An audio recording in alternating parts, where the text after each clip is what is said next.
Hi, everyone, and welcome back to Express. Well, this is a new week and a new episode on what is becoming everyone's favorite talk show.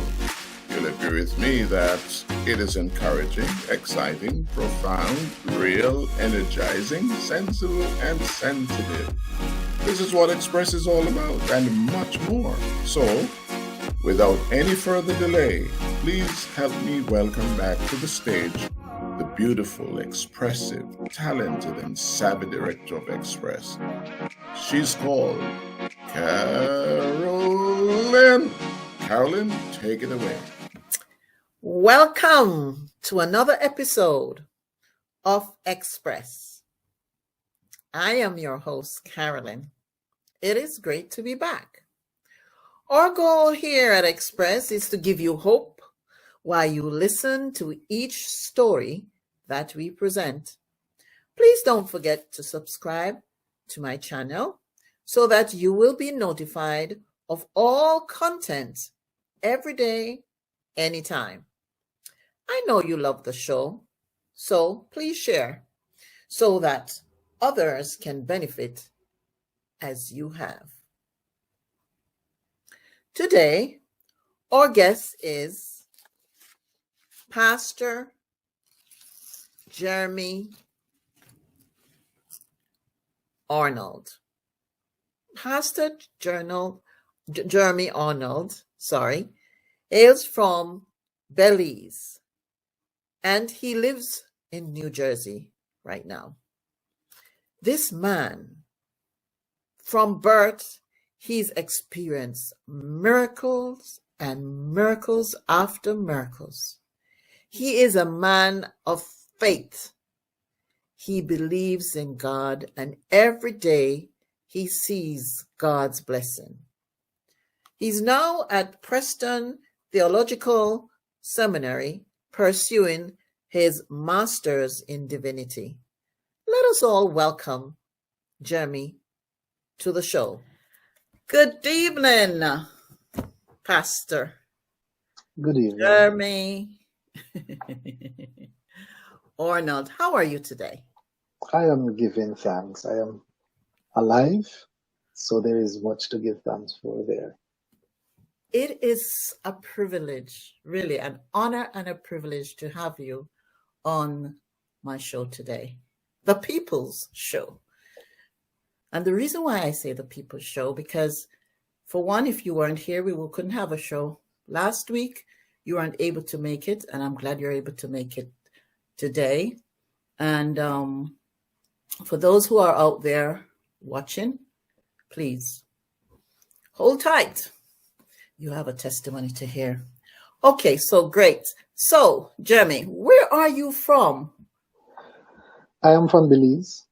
That's Central America. For those who don't know, it is sandwiched between Mexico to the north and Guatemala to the south. Awesome. Great. So it's the only English-speaking within that region there, English-speaking country. Okay. Do you speak that is Spanish? both Central America and a part of the Caribbean. Okay. Do you speak another language? Tampoco. Okay. Yo estoy aprendiendo a hablar español. Okay. We'll deal with that another time. Okay. Aquí. Okay, so tell me more about, you said you're from Belize. Tell me about your family. You know, when you were born, the whole story. I will stop you now and again, but we just want to hear your story. So go ahead. Yeah. So let me just first thank you, Sister Carolyn, for having me on the People's Show today. Yes. And indeed, my apology for last week. Yes. For unforeseen circumstances, I was not able to be here. So let me just get that out of the way. So, wow, my story from the beginning. Well, I am one of 13 children for my mom, and one of 26 children for my father. Um, I'm the 10th child in the ranking for my mom, but the last child for my father. Mommy was only 5.5 months pregnant when she began to experience contraction and had to be rushed to the hospital there, where the doctors do her well, because she was a frequent visitor for Okay. the same problem, always pregnant, if you will. And but this time it was different because she's getting ready to deliver this child, but um, it wasn't full term. And so to save her life, they have to get this baby, this undeveloped fetus, out of her. And how many weeks can you recall? Because they told Five you? and 5.5 months. She was just 5.5 months pregnant. Okay. So the reason though for her complications and for her rushing to the emergency room is due to my father's exploits. He was with somebody else who he contracted a sickness from, and he came home and he passed that on to mommy, and that caused my early entrance into the world, and the untimely delivery of this baby. When mommy was taken there, the decision was very simple. It's not a woman who, this is her first child. This is a woman who has several. So it is very simple. Let's get this fetus out so that the woman can live. They did that, and they discard of what they took out of her. That's the fetus. That's her baby. And informed her that she did not have a baby. She had a undeveloped fetus that did not survive. That was referring to you. Yes, that was referring to me. And but mommy determined, bold, and need I say bodacious, just wouldn't allow that to be the end of the story. She saw her baby, this fetus, this undeveloped thing that was discarded, breathing. And so she picked it up and she went home. Where did she pick it up from? She picked it up from the trash. So the medical professors, the doctors, nurses did put it in the trash? Yeah, put it where trash belongs. Oh, okay. And so what is unique here about it is because the trash experience is one that is life changing. When you want to insult somebody, you tell them they're trash. Yeah, Michael Jordan told one player he was playing against that you're trash. And it was from that place that my life came from, if you will. And from this discarded, this God-forsaken location, if you will. And she took me home, and that's where the entire saga really began, because when they realized that the fetus was no longer there, they figured who took it. And so they went to her home and told her to return hospital's property. And she would not. And the final visit they made it very clear in no uncertain terms that if this fetus dies under your care, you are going to jail for murder. And she embraced her time in prison, for she said, I prefer to die under my care and love than under your neglect. Um, and she had to take me back to the same hospital because I was very sick. I've always been just sick all the time. And there was a need for a blood transfusion. The blood was poisoned. The fetus was undying.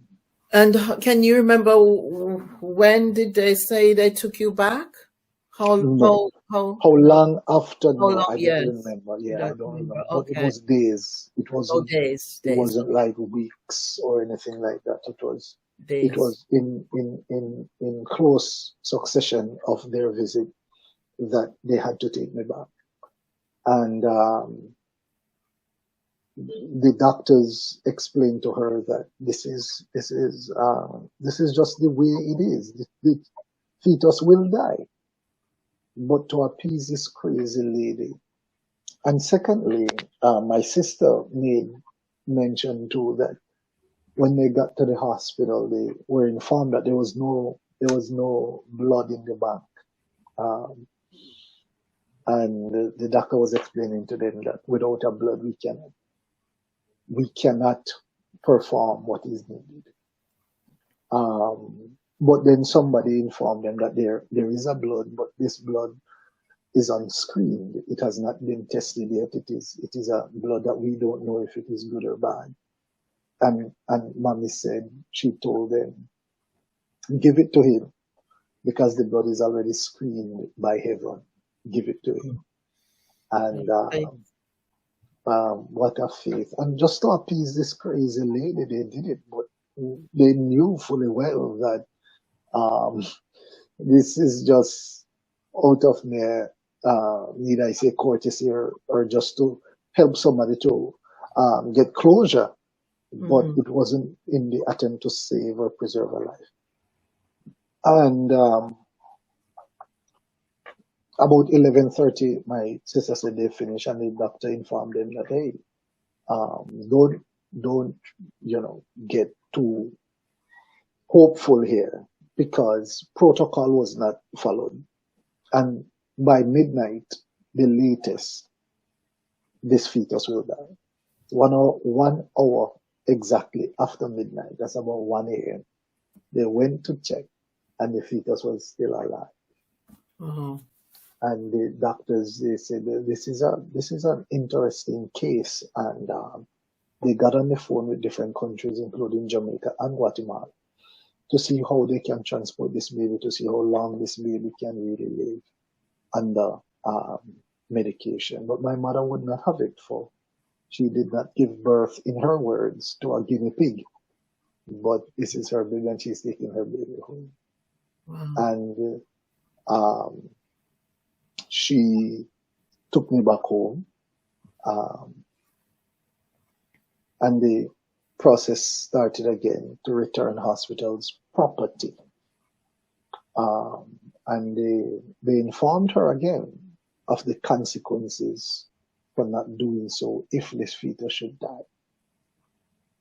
And then she had to take me back to the hospital, but this time it was not in close succession to the transfusion.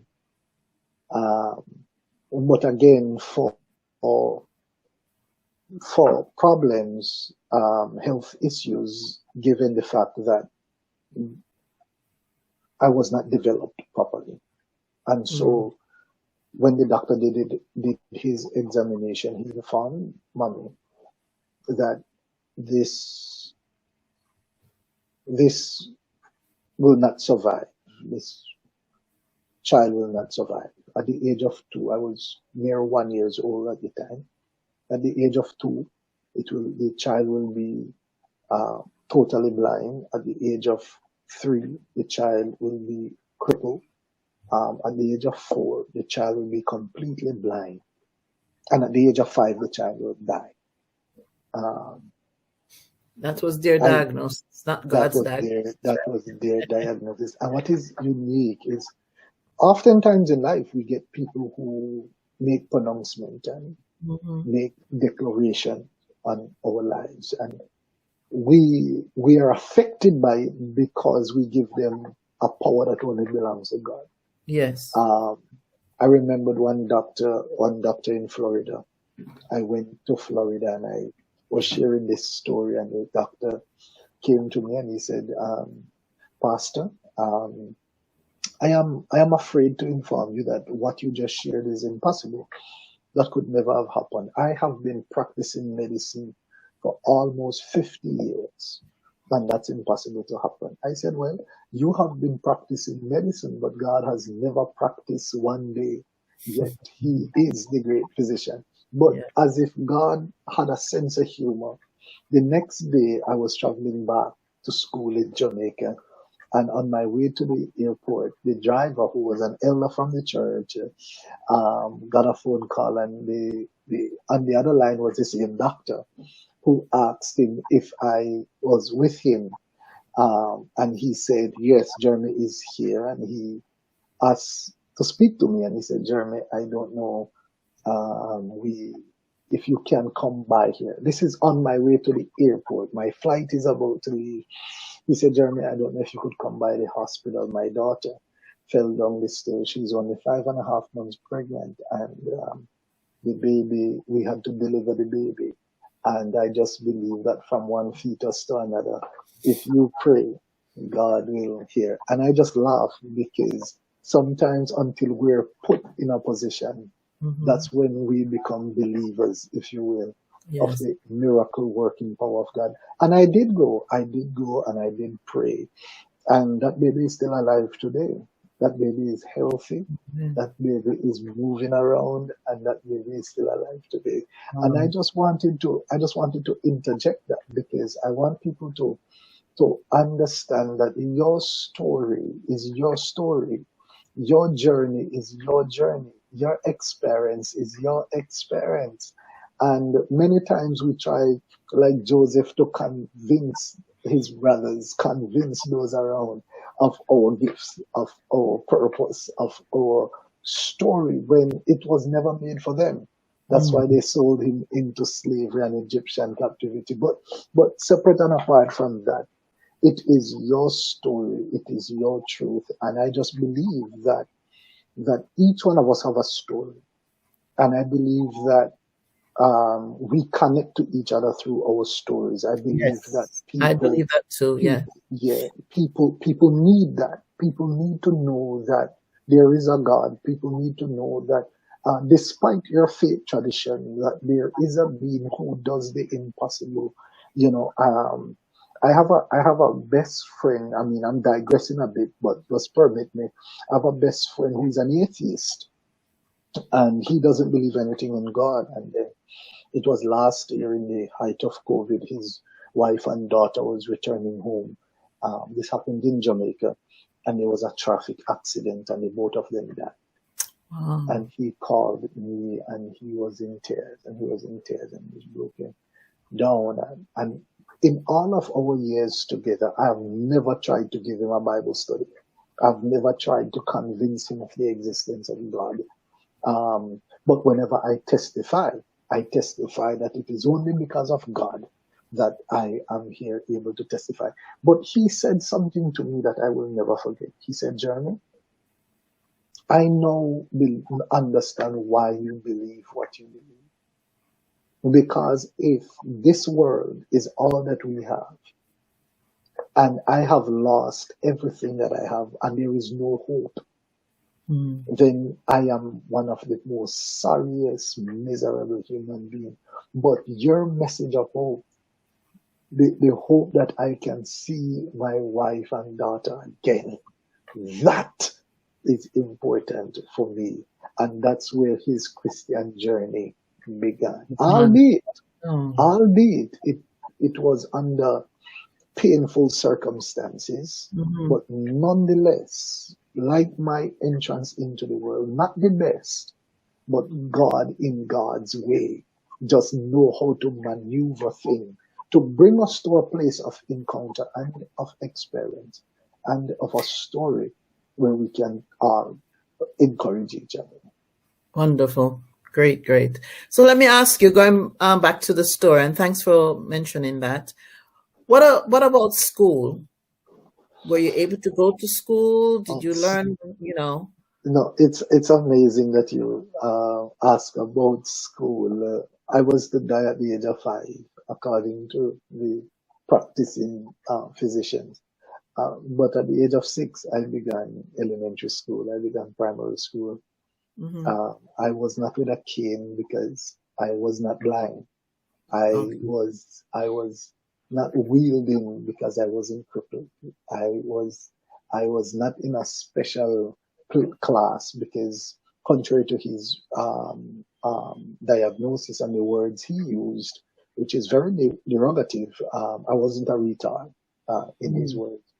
But I You were got able to play with the other yeah, students? I was able to do everything that a Thing. child can do, Wow. and I never failed a subject. I moved on well without special attention given to me. As a Hmm. matter of fact, tutoring my older brothers and sisters as well in the process. Okay. Just going through school easy, notwithstanding the difficulties of life, the external uh, part. We lived in a two-story wooden structure house that was so old that the house took on the shape of an S. So Wow. people used to call it the sexy house. It was a landmark. When somebody is seeking a location, they would just say, Wow. oh, just go by the sexy house. The house had no running water, it had no electricity, but it had God. The house was rat infested, the house. And rat used to eat us in the night. Hmm. We would wake up in the morning covered with blood. We had no electricity, no running water. We had nothing. We were literally the worst in the entire community. Looked down at, people wanting this house to just disappear because it brought embarrassment Neighbors. to the neighbors and to the Hmm. community. Hmm. Um, and so that's the environment. And notwithstanding all of that, Mommy ensured that on every occasion when church is called, that we were in church. So it's not just the physical side, but the spiritual side was there. And when it would rain, man, when it would rain, that old house would, and the wind would blow, that old house would just rock like a branch on a tree in a windy evening, and you would hear the nails leaving the wood when that house would rock. We were certain that this will fall with us on the inside. Rain would come gushing in through the windows, through the openings at the roof, through the side of the doors, and Mommy would gather us together and bring us out in the most sturdier part of the house. And there we would sing songs. And we would sing songs of Zion, songs about God's grace and God's protection. We would sing songs until the storm passed us by. And I've learned early that God is our present help, and that despite our circumstances, um, we can praise God through our storms. Hmm. And even though, while praising Him, miraculously a big, better house did not appear, but that inner peace that we began to experience, knowing that despite the raging winds on the outside, God will keep this house as old as it is. God will keep it from falling. And let me tell you, that house never fall with us. They had to break it down. For Wow. he that keepeth Israel neither slumbers No sleep. nor sleep. Yeah, Hmm. yeah. Great. Awesome. So tell me a little bit more about your church life and your school life. Just maybe two So, so, points. so, So, so, so, grew up in church, going to church, and the church was not kind to us. And as I mentioned, we were poor, so the church decided to fundraise and help us pay our bills and get clothes for us. And we were happy, and we went to church. And when we got to church, Mommy was insulted by a skirt that she was wearing by somebody who gave the skirt as a contribution to the family. And the person said to mommy, I just pray that, well, I'm the one who gave you that skirt, and I just pray that you don't wear it more than I did. And that broke mommy, that broke the family. And, I'm so I sorry. was 12 years old, and we left the church that day. And I believe that that was mommy's worst mistake in her entire life when she took us out of church by virtue of what transpired. Because from that day up to this day, I have brothers and sisters who are atheists Mm. because of that encounter. Because when that happened, I was happy though, because church was not as pleasant and happy and all of that. There were times we would go to church and wouldn't be able to sit down because adults and young people would put their foot over the chair as an indication not to sit here. So church was not always pleasing and friendly. And so when we didn't have to go back, it was a good time. I stopped high school. I was 3 weeks in high school. I stopped high school. I became a DJ. Oh man, 12, 13, 14, 15 years of my life, 15 years old, 12, 13, those years, I was in the clubs and in bars, just playing music, having a good time. And I had more friends in these places than I had in the church at that time. And it's just it was just life. I mean, we're living. And I left. When I left church, I began to believe too there was no God. So I was on my atheistic journey. I burned the Bible. I believed there was no God. And I just went on living my life, left school. And one event happened on the eve of my 16th birthday that changed my life forever. There was a fight in the club I was playing music at, and my friends, they beat up a young man very bad, and they left. The young man who was beaten up went home and brought back his friends and his brothers to the club. Now I was there alone, and they came into the club, and they're sending gun fingers my direction and all of that. And I know now that it's gonna be mayhem. There's gonna be trouble, and so I So ended the party. Yes, where go were ahead. where were the other guys? They left. They Okay, they so they they came after the back. fight, Uh-huh. and they left. My friends left. Okay. Oh, your friends left. Yeah, Okay. but the young man who was beaten up, he came back to the club with his brothers and with his friends. So I was left there alone. I did not even know the fight happened, but Oh. I was left there alone. And being out for blood and vengeance, they didn't care whether you were the one who did it or what. And I decided to run, and I put my knapsack on my back with my laptop and my disc, and I decided to run. Mind you, I snuck out of my house to go to the parties because mommy couldn't know that her baby boy is is living dangerously. And so I was there, and with all this now, I don't believe in God. I haven't prayed. I Because He doesn't exist in my world. Mhm. And so I began to run home, but in my fright, I ran into a dead end. And three vehicles came in behind me and closed me off in the dead end. And the big brother of the young man who was beaten up came out and asked me if I did that to his little brother. And I said, no, sir, I did not. And his little brother said, yes, it is him. And he took a gun from his waist and he put it to my head and he said, I will teach you a lesson. And he pulled the trigger, and the gun snapped. It did not fire. Mm. And I was there and I was like, okay, lesson learned. Lesson learned. But when I looked at the young man in his face who had the gun, there was a perplexed look on his face as he aimed that gun in the air and he pulled the trigger. The gun fired. He put it back to my head and he pulled the trigger again, and the gun stick. The gun snapped. It did not fire. Mm. No, this is not because of my obedience to God. This is not because of my faithfulness to Yahweh, because I was living without Him. He did not exist. And I decided to make one final run for it. If I die, I die, but I'm gonna run. I'm gonna run one last time. And so I took my bag out, school bag off, and I threw it to the ground, like the scripture said. I lay aside every weight, and I decided to run. And I ran and I ran. But the difference now, I am running and I'm praying. Mm-hmm. Storms in our lives are interesting. Sometimes it's to shock us back to reality. Mm-hmm. And I got the shock of my life, but now I'm running and I'm praying.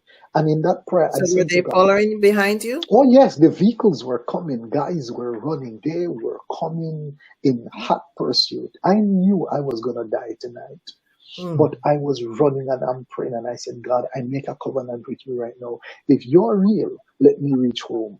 When I reach home, I will know without a doubt you're real and I will return to you. And I was sincere. I was serious as a judge, if you will.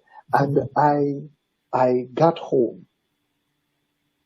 But it wasn't the gun encounter that changed my life. It was what I experienced when I got home. When I got home and I pushed the back door, heart pounding, racing, sweat covered with sweat, and just can't believe what just happened. When I pushed the back door, nobody knew I had reached. And when I pushed the back door of that old house, Mommy was on her knees. Wow. Mm. Then I realized why the gun snapped.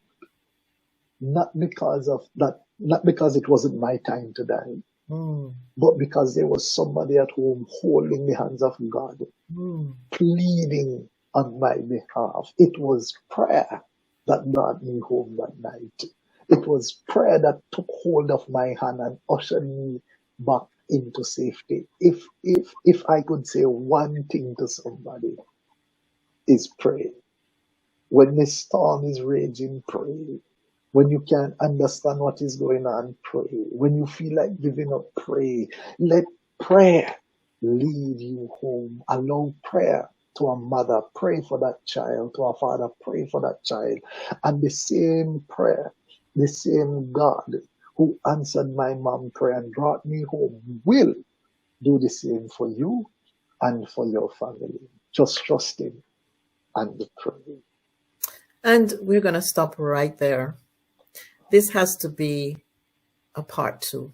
This is a part 1. We're going to go on to part 2. What an awesome story.